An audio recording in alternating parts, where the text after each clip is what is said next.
Hello everyone and welcome to my YouTube channel. Today we are going to discuss how to fix you are all caught up with friends. Swipe up for more videos you might like.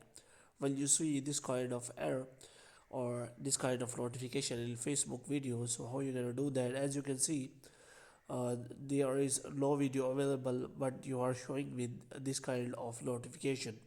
So how you can fix that? So without wasting any time, let's start the video. First of all, you have to simply go back and you have to check whether if you click on any other video and you see this kind of error or not.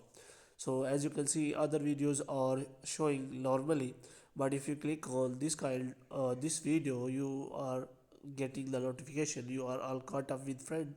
So first of all, what you have to do, you have to simply press and hold the app, and after that you have to simply go to app info, and here the first thing you have to do is you have to simply go to storage and cache, and here you have to simply clear the cache.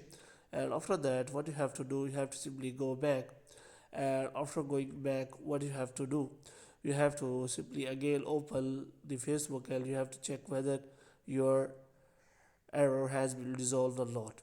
Basically, it is showing the error because when you follow some page or your friends share video and it ends up, then this kind of error shows. But if you open another video, as you can see, all the videos are showing normally. So in this way you can simply see that it is the notification about your friend's video. So hope you have liked this video. Can you subscribe our channel?